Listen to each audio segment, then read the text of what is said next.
Well, I hope you all are checking out the Andre the Giant HBO documentary. And if you haven't, I'll give you a quick breakthrough here on a positive 5 minute rant. Usually, yeah, like the shreds out of something that actually is due for it, but this was really fucking great. So, yeah, if you've seen the Ric Flair 30 for 30 ESPN did a few months ago, it's the same in the same kind of vein, but I think the main difference was you've got someone like Andre who transcended beyond wrestling a wee bit more than someone like Ric Flair would have done with film and TV show appearances and whatnot. So it's great. What they've actually done is they've interviewed his family, some handlers from the road, people like Tim White especially. Tim White, I think, is one of the main highlights of this actual documentary. So anyone who's not familiar with him, he was a referee and he was the handler slash manager of Andre the Giant on the road. And some great stories come out in this documentary between the two of them. Because for us, for most people as wrestling fans, we probably know him as a referee. So it's great to see where this guy's actually come from as well.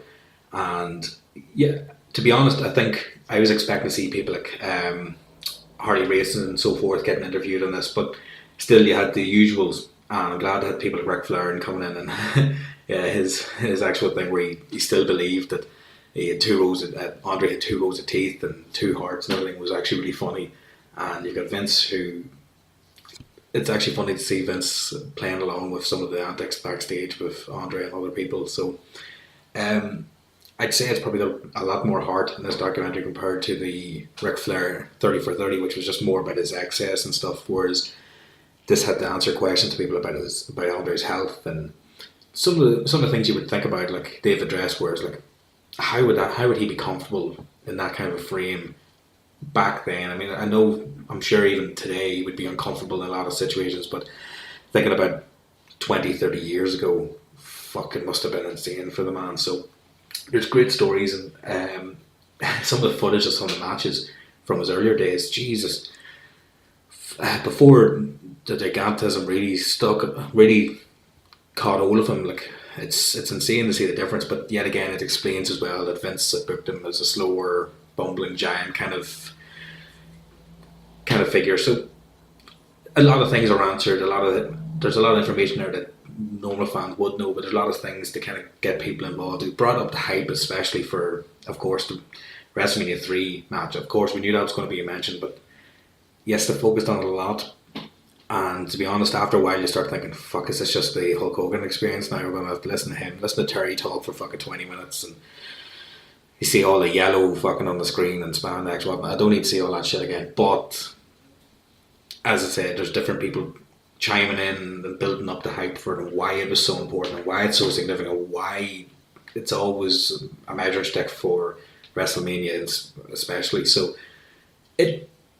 it's very accessible for regular fans, or even I'd say even non-fans would find something to enjoy about this one, just for the curiosity factor.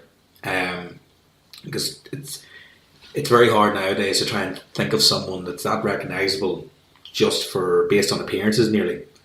And of course, there's enough fucking reality TV shows out there based on people's basically all down to appearance and whatnot. So this is definitely something very heartwarming and poignant a lot of times in it as well. And it's not out of pity or anything for the man. It's just out of what he's achieved.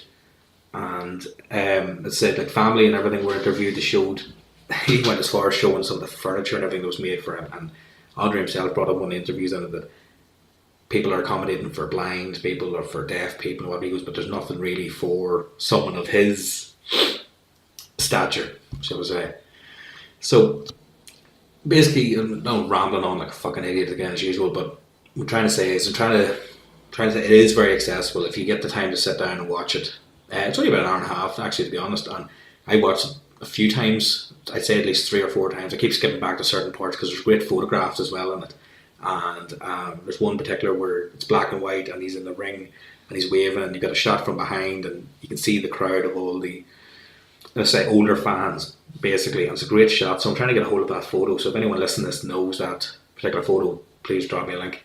It'd be great for the office here. And yeah, positive rant this time for once, and there's plenty more to go through in it if you get the time, and please let us know if there's anything else that I've missed on this.